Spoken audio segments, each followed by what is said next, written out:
But I want to specifically address the family members that are here. There is no theory of the prosecution, Mr. Schiff, because there is no prosecution. There's a very big difference between a prosecution where you already have reached a conclusion and you're just trying to prove it to people.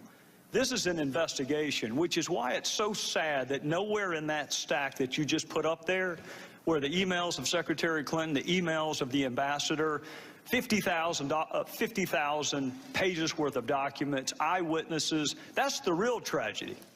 To the family and the friends, when you're told that there have been 7 previous investigations in an ARB, you should immediately ask, why did you miss so many witnesses? Why did you miss so many documents? This is not a prosecution, Mr. Schiff. You and I are both familiar with them. I've reached no conclusions, and I would advise you to not reach any conclusions either until we reach the end. There are 20 more witnesses. So I'll agree not to reach any conclusions if you'll do the same. With that, Madam Secretary, regardless of where he ranked in the order of advisors, it is undisputed that a significant number of your emails were to or from a Sidney Blumenthal. Now, he did not work for the State Department. He didn't work for the U.S. government at all.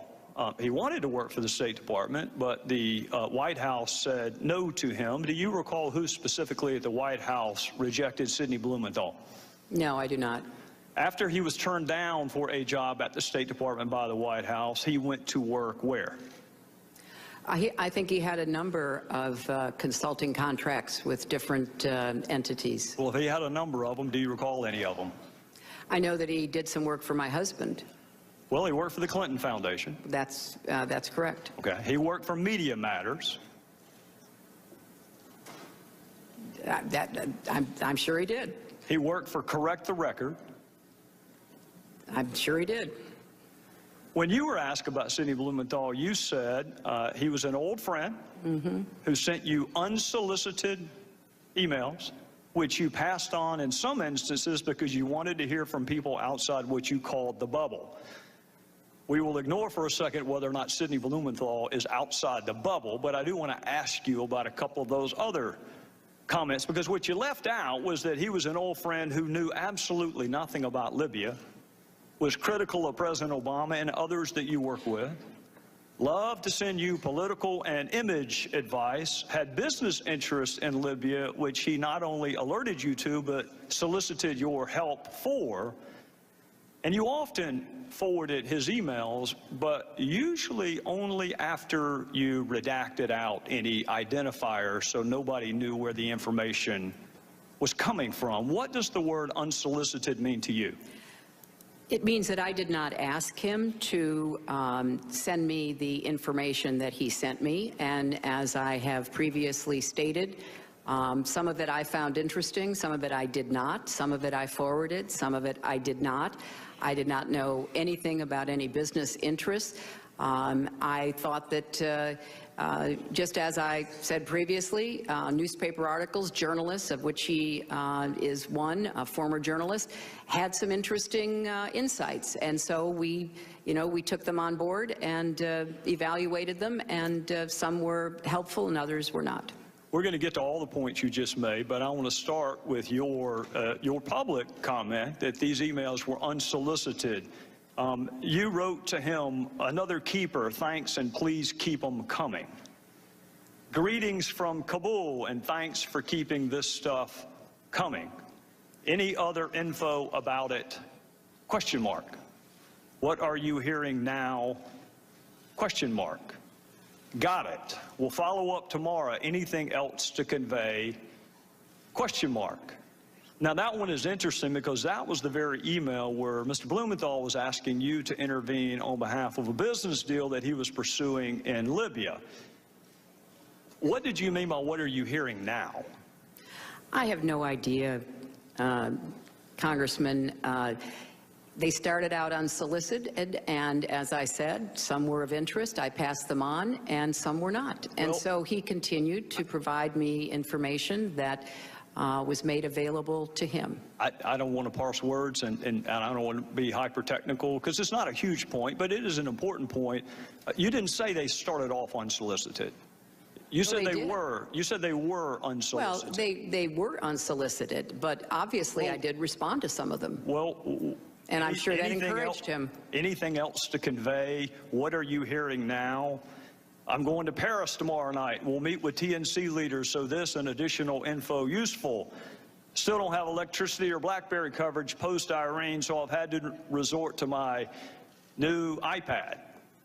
Let me know if you received this. We'll talk about the new iPad in a little bit. Here's another one. This report is in part a response to your questions.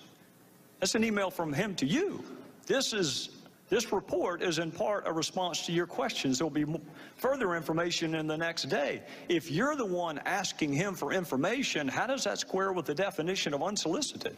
I said it began that way, Mr. Chairman, and I will add that both Chris Stevens and Gene Kretz found some of the information interesting, far more than I could, because they knew some of the characters who were being mentioned, and they were the ones, the kind of persons with the expertise that I asked to evaluate to see whether there was any useful information. We're going to get to that in a second. Now, before you give Mr. Blumenthal too much credit, you agree he didn't write a single one of those cables or memos he sent you.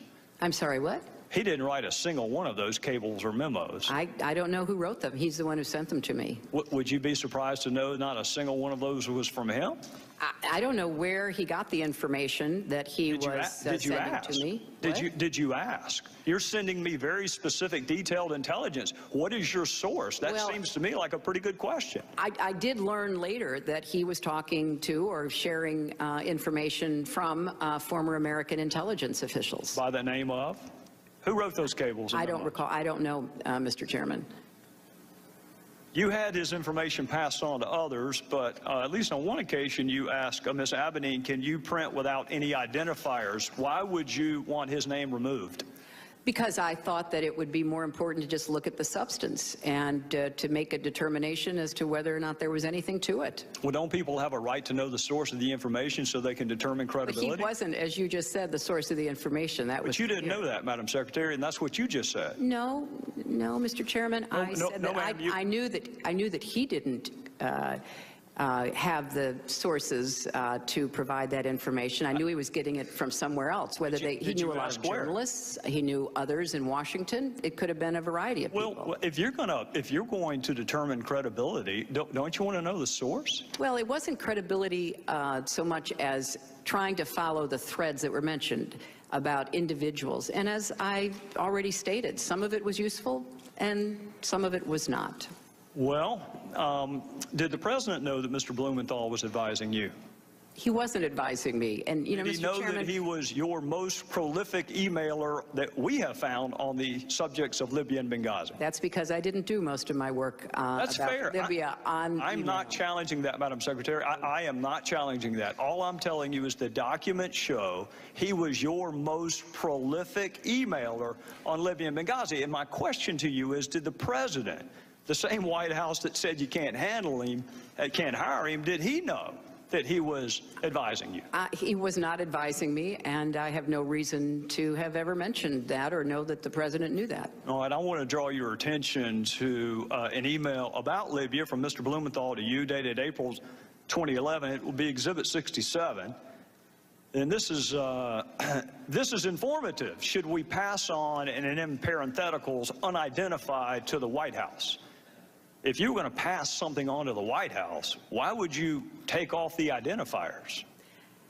Because it was important to evaluate the information, and from a lot of intelligence that I have certainly reviewed over the years, you often don't have the source of the intelligence. You look at the intelligence and you try to determine whether or not it is credible, whether it can be followed up on. Well, I'm going to accept the fact that you and I come from different backgrounds, because I can tell you that an unsourced comment could never be uttered in any courtroom. You have We're not talking about courtrooms, Mr. Chairman. We're talking about intelligence. No, we're talking about credibility and the ability to assess who a source is and whether or not that source has ever been to Libya, knows anything about Libya, or has business interest in Libya, all of which would be important if you were going to determine the credibility, which I think is why you probably took his information off of what you sent to the White House.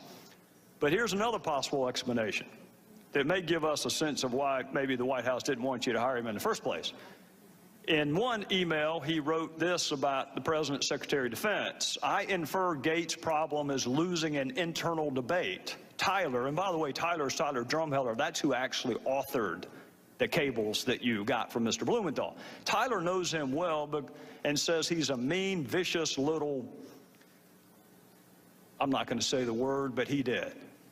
This is an email from Blumenthal to you about the President's Secretary of Defense. And here's another Blumenthal email to you about President's National Security Advisor.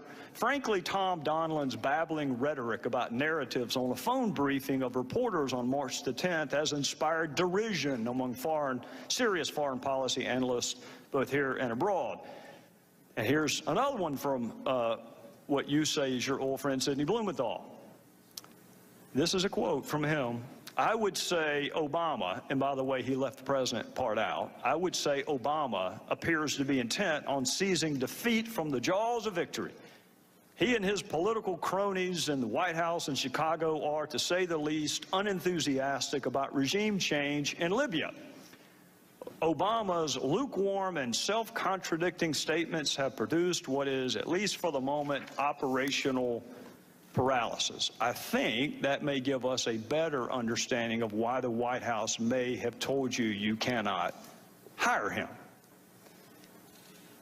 Blumenthal could not get hired by our government, didn't pass any background check at all, had no role with our government, had never been to Libya, had no expertise in Libya, was critical of the president and others that you worked with, shared polling data with you on the intervention in Libya, gave you political advice on how to take credit for Libya, all the while working for the Clinton Foundation and some pseudo-news entities. And Madam Secretary, he had unfettered access to you. And he used that access, at least on one occasion, to ask you to intervene on behalf of a business venture. Do you recall that? You know, Mr. Chairman, if you don't have any friends who say unkind things privately, I congratulate you. But from my perspective, I'd like to think I'd correct them. I don't know what this line of questioning does to help us get to the bottom of the deaths of 4 Americans. I'll be happy to help you understand that, Madam Secretary. But I want to reiterate what I said to Congresswoman Sanchez. These were originally unsolicited. You've just said that perhaps the main, if not the exclusive author, was a former intelligence agent for our country who rose to the highest levels of the CIA and who was given credit for being one of the very few who pointed out that the intelligence used by the Bush administration to go to war in Iraq was wrong.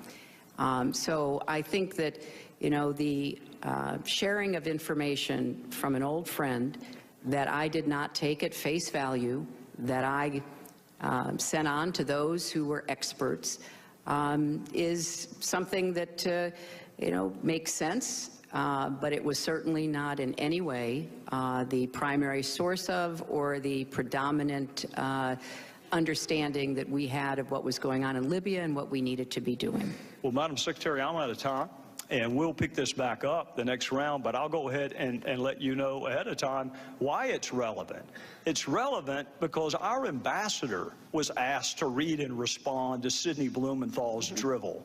It was sent to him to read and react to. In some instances, on the very same day he was asking for security. So I think it is eminently fair to ask,